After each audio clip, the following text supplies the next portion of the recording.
to overcome this kind of thing. I want to welcome right now Ryan, Todd, Joey, and Justin, the members of More Than Me. Hi, guys. Hi, Rich. What's up? And you guys have amazing things that are going on in your life. In the past couple months, you've had some pretty cool stuff going on. Why don't you tell us about it? Yeah, we're going to be opening up for Paul McCartney Wednesday. Well, actually that's Sunday. Very nonchalant. No, hey, by the way, I'm sorry to hear that. yeah, I heard it's a rough I was never a Beatles fan, so. I'm more of a Ted Nugent fan. Not only is it Paul McCartney, though. Wait. I'm sorry, Josh. I'm sorry. Go ahead. Finish the statement before we go ahead. So anyways, Wednesday we take off for London, England, because the following Sunday, the 27th, we're going to be opening up for Paul McCartney, Elvis Costello, and Crosby, Stills, and Nash, all because we won this Hard Rock Cafe competition. Yes, it's outrageous. It all started in Niagara Falls, USA. And you just told me that you're definitely on the main stage, and you're 5 acts before Paul McCartney, correct? Either 5 or 6, and we open up the festival on the main stage Sunday. Is there any way you could slip a music exchange card for me? You got it. Maybe I've heard it on the X. Slip me a brand new Fender. Hey, you get the job done, pal, and it's a done deal. Pretty cool, don't you think? Off to England. You know, I think it's awesome, mostly because, like you said, it started here at the Hard Rock in Niagara Falls. And even better yet, I mean, I was trying to pay attention to the onslaught of how the competition went. And I was really surprised at how fast I kept getting these emails, vote now, vote now. I'm like, okay, I thought I voted they did already. you guys like, did your footwork. Yeah, it was awesome, man. Yeah, So, good for you. 24 hours a day for, what, 12 days straight? Absolutely. And who was it that went to the local schools? One of you guys went to the local, was performing? We And were splitting up. We were doing it in pairs. all of you were doing this. Oh yeah, we had friends helping us out too. We were hitting up everywhere and anywhere we could. We had Every a outlet. very nice street team that hit Absolutely. the streets. So. We love you guys. You know who you are. Go ahead, throw some shout-outs to them. And happy Father's Day to all our dads. Yes. Yeah. We love you, Dad. Happy Father's Day, Captain John. Yep. So you guys have been together for 10 years now. You guys started, what, It's we been were a long, 16, long 17. marriage. Did you ever think, 10 years ago when you were 16, 17, practicing in parents' basement that, this Absolutely. could happen, opening for Paul McCartney? And Absolutely. We did have a 7-year pact, and then we extended the pact to 10.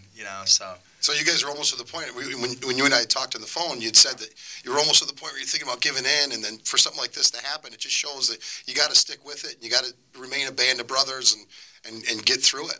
It's tough. You got to go through the lows and the highs to climb the mountain. And any way you look at it, the music business is the toughest business in the world. And when you're in a band with 3 other people and there's 4 of you, it's like a marriage. Like 4 times, Oh yeah. Yeah. And believe me, I did it once, and I was terrible at it. So, Yeah. the Ask marriage anyone in thing's a hard. band, it's It's hard to stay married. I know that, Mick.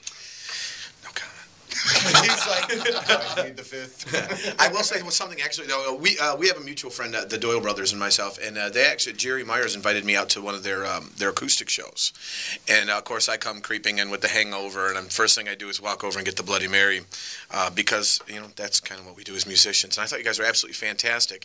Right back at you, Mick, man. That was my first time hearing you play, man, and you put it down. Absolutely. Thank you. You didn't even let me finish commenting, and you already see it. Just goes to show how nice these guys are. They're showing love. But they really, again, as musicians, you can kind of cold shoulder somebody and be like, Jerry was like yelling from the table, "Get Mick up! Get him on stage!" Play something from the 50s. And you guys were really cool, and I can't thank you enough, man. Because for one thing, just trusting me with your guitar, and another thing, trusting me with your audience. So it really says a lot about what you guys do. And again, touring all across the nation, you definitely get the guy who's got a harmonica in his pocket that says, "Come on, let me go play a song with you guys." Right, So. right. We have some stories for sure. Yeah, you've had some good ones and some bad ones.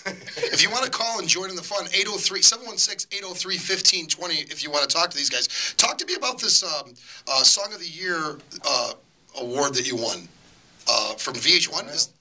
Yeah, it was a VH1 Saves the Music songwriting contest. Songoftheyear.com is the website that puts it on, and Saves the Music sponsors it.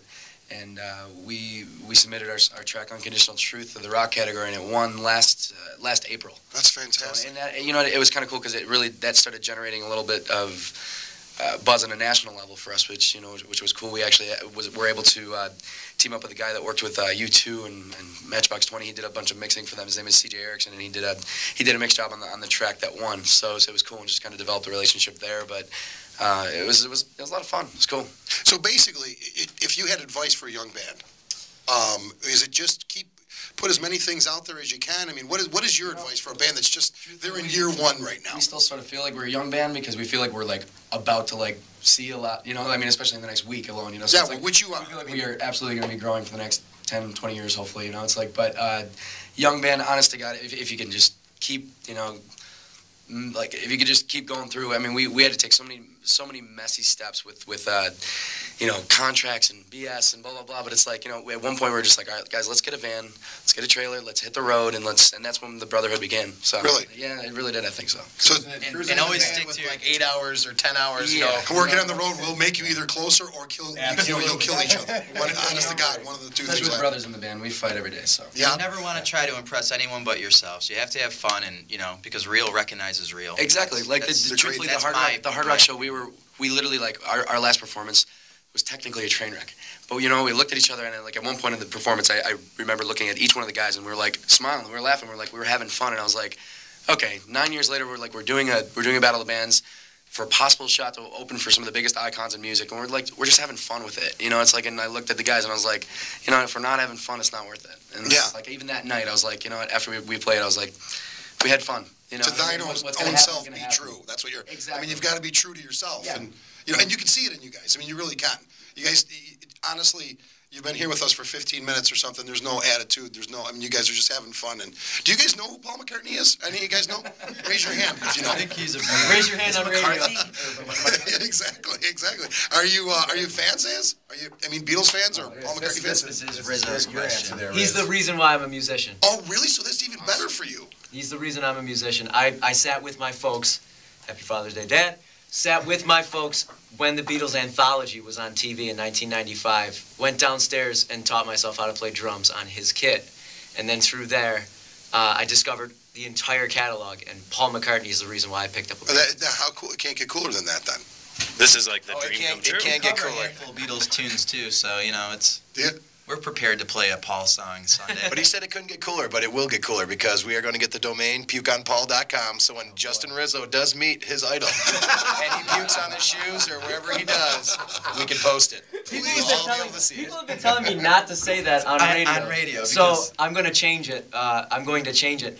After we're done playing, I'm going to chain myself to the little staircase that leads from backstage to the stage. So there's no way that Paul can walk by me without me meeting him. That's fantastic. It's funny too because Much more diplomatic that way. with you. Maybe.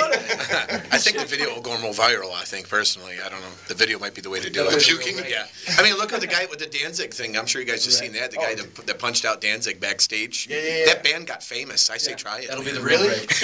I've been telling people the naked drummer from the movie The Rocker. Like, remember the naked drummer? I Remember that think kid that puked on Paul? Yeah, he's got a band. I think being on the same stage that he's going to be on 5X before him might do well for for getting you guys right. Well, it's like everybody else. I mean, we're the babies. It's awesome. Like, Yeah. Elvis Costello, Joshua Redden's the youngest guy, and he's a huge singer-songwriter. And who's on the B stage? Mellissa Ethridge is on the B stage, right? Yeah.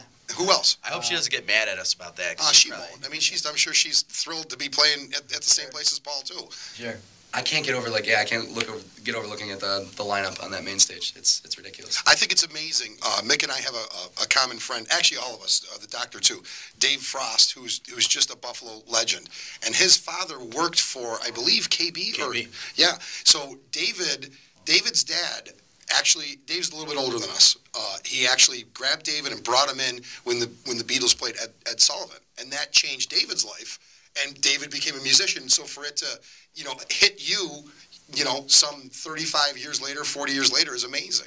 It's just It really is. I mean, everybody keeps asking us, like, what are you going to say when you meet Stevie Wonder? What are you going to say when you meet Paul McCartney? What do you say to the guy who probably is legitimately tired of hearing, you're the reason I'm a musician? Because he's heard it for the last 40, 45 years. You know what? Do you just think? pelt him in the head with a CD. Yeah. And give him a high five and be on your way. Everybody owes Stevie Wonder. Everybody owes Paul McCartney.